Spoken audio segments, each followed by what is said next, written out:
Anytime the wind came, it would rip off my roof. When it happened that way, my children and I would not have a place to stay. When extreme weather comes, it can destabilize entire communities. But most people don't have the ability to change the weather. So tell me, how can you keep your home and your economy secure in a changing climate? Well, nature may just have the answer. Welcome to Nature Answers, rural stories from a changing planet. We explore stories of how communities in rural Africa are working with nature to adapt to the climate crisis. I am your host, Martin Morgan, and today, in this second episode, we are visiting Gagbiri in northern Ghana. Yes, let's go. Gagbiri is where one delicious fruit is doing a lot of work to improve the lives of community members. Picture this. You are in a vast mango plantation in northern Ghana. I don't know if you can see it in your mind. The sun is shining and the wind is blowing casually through carefully organized rows of trees. It is a warm, serene place. The mango trees extend into the distance. Their deep green leaves shine in the sunlight. Cows and goats roam freely. This green mango grove sits right next to the town of Gagbiri. Mayoro Azuma Celestina Akudu. This is Azuma Akudugu. She's a young farmer from Gagbiri in northeast Ghana. She's also raising a 13-year-old son. Actually, Azuma farms maize and soya beans on the edge of town next to the plantation. She has seen big weather changes come to the area. Located in Ghana's Guinea Savannah zone, close to the border with Burkina Faso, Gagbiri is traditionally used to a hot, dry climate with a consistent rainy season. The Dankane, the Benia, and Sayada. We used to experience erosion that would wipe topsoil away, including the manure from animals. What our forefathers used to grow was no longer possible because the rainfall patterns had changed. There are tools available to combat drought and soil infertility, as well as strengthen homes. These are things like chemical fertilizers and wind barriers. But as a poor rural community, Gagbiri could not afford those options. Do you remember those mango trees? Gagbiri looked to them as a solution. George Alem Akutbila is a local elder farmer. He has lived in the community nearly his entire life and helped organize the mango plantation project. We got a lot of education from the government and the radio about the benefits of trees. In all of this, there was one thing that was clear, that trees could help with rain and also check the extreme weather conditions. We chose mango trees because they grow very fast and provide money for us. So, Gagbiri approached their local district assembly, walking away with enough money to plant over 1,000 mango trees. That was good, but there was one important element they had to consider. The project came with a quota for women. It started with women and ended with women. Our culture here is that women do not own land. Women can have access to land, but they don't own it. But women were involved from the beginning of the work once we acquired it. Let's talk about the situation of women in Ghana in terms of land ownership. Here we are becoming more serious. You know, in Ghana, women are legally allowed to own land. That's a fact. And it seems to be perfect. But in rural communities like Gagbiri, they are often prevented from accessing it. And what's the difference? And let's talk about it. In small communities, women just own a much smaller portion of the farms. Can you see it? And most of what they produce is to support their families. Women and women-led households are also more vulnerable to climate shocks, and that's a fact. That cannot be denied. Because what? They have fewer resources to respond to disasters like windstorm, which can significantly impact their farming productivity as well.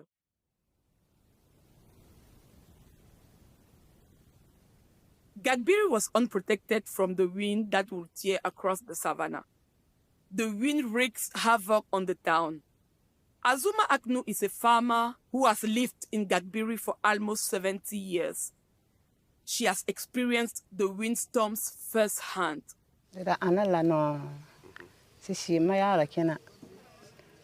Anytime the wind came, it would rip off my roof. When it happened that way, my children and I would not have a place to stay.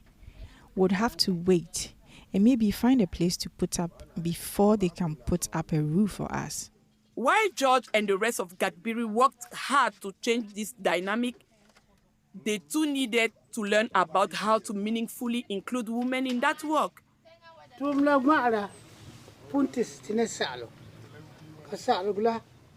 were advised a lot about the role of women in agriculture. The government educated us, and I would like to say that when we were denying women access to land to cultivate, we were facing hunger issues. Now that we are giving them the opportunity to farm, we've seen the benefits already. When it came to the plantation, why not involve the women willingly? It is true women were not involved with acquiring the land, but for a major change to happen, sometimes small steps are needed.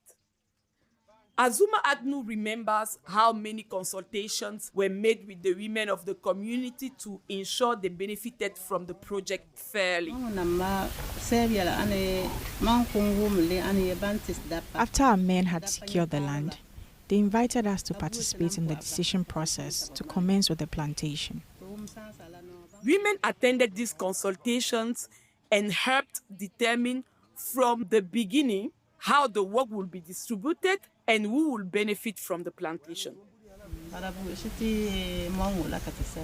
They asked me about the benefits that the mango plantation will bring to me, and I agreed that it will have lots of benefit to us.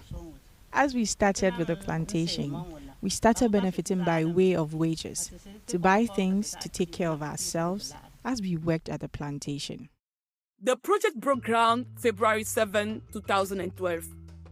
It used land donated by several families in the area.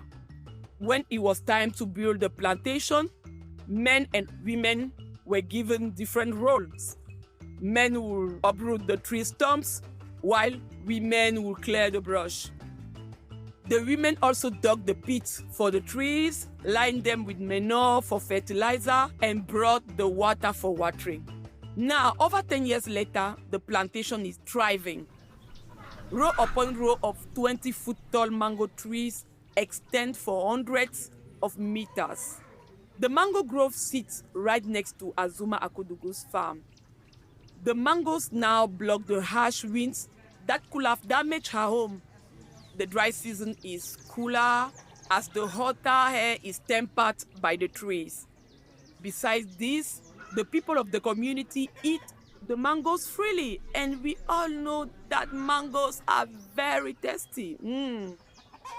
People are seeing the benefits of trees in general as well. Not just the mango trees, but also shade trees.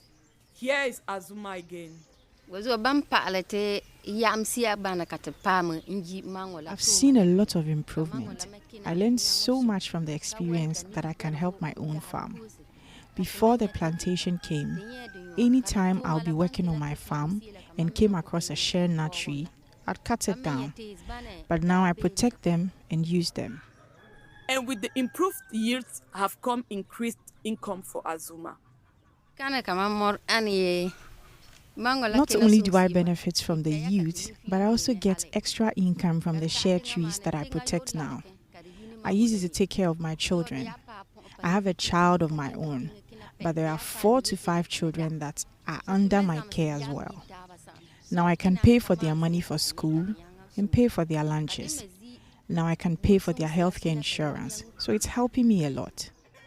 When the mangoes are harvested, the area comes alive with workers. You can't recognize Gagbiri anymore.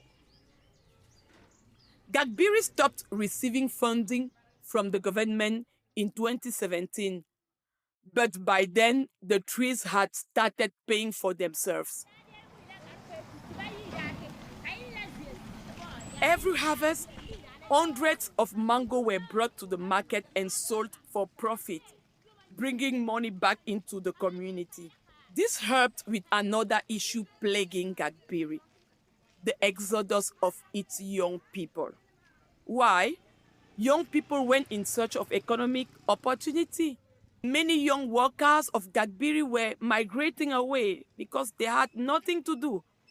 And in many cases, they were going to engage in illegal mining, and that was very dangerous. That added commerce is another important aspect of the plantation led by women, the selling of mangoes. Ramatu Muhammad is mother of 6 who has lived in Gagbiri for most of her life. She's one of the women who, starting 6 years ago, came to the plantation just to buy the mangoes at a discount. I get to sell the mangoes and I get profits for them. I have children. When they are going to school, I give them spending money. When their uniforms are destroyed, I use the money to give them new uniforms. Ramatu sells them in nearby Garu. Garu is about 15-minute motorcycle ride away. Some of the profits go back to the community to fund other projects, but the rest go to Ramatu herself. The impact that the opportunity has brought to her and her family has been really, really, really profound. What I like most is the development that the plantation has brought to the community. Now we can have a fund to develop.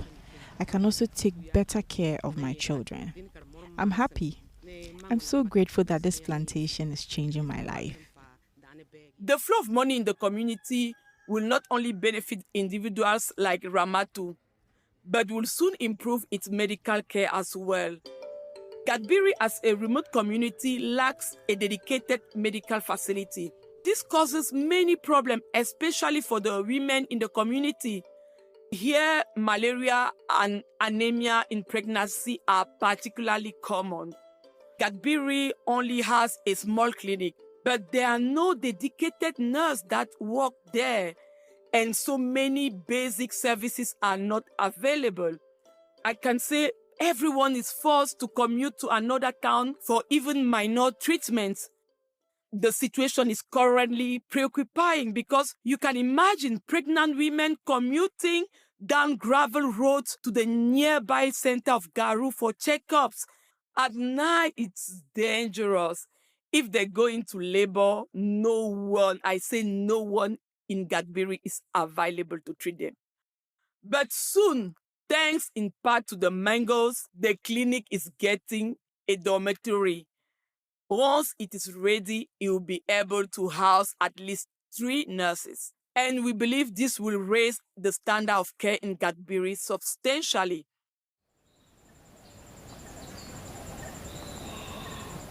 Well, it is amazing how much of an impact a mango plantation like this can provide. Gagbiri's transformation illustrates the power of nature-based solutions to climate change that integrate into the local environment, and I can add by saying into the local realities. Even more importantly, it showcases how responding to climate change can be done equitably, even in a community with few resources.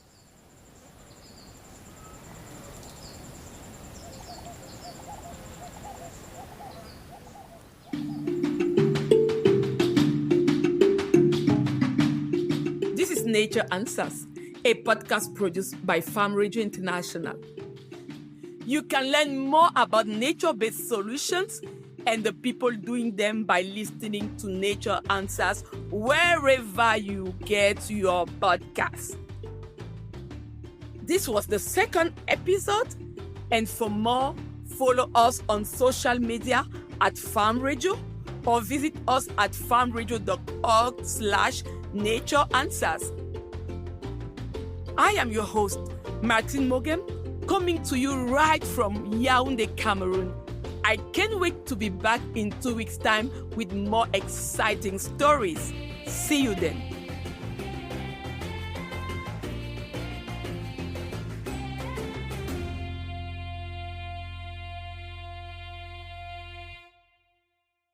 Hi, I'm Christian Robiard, and I'm the Audience Development Specialist with Nature Answers. This episode was written and produced in Ghana by Christopher Edwards, with help from staff from Farm Radio International's office in Accra, Ghana.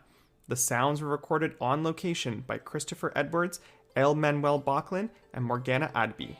They joined as part of an internship program with Carleton University's School of Journalism. The translations were voiced by Rosetta Atiso and Randolph Anane. It was edited by Taris Brickerhoff. Farm Radio compensated community members who participated in interviews. It is common practice to compensate a person in this region for the time they spend being interviewed. Our podcast would exclude many important perspectives if we only interviewed those who could afford to step away from their economic activities without compensation. Nature Answers was produced thanks to funding from the Government of Canada.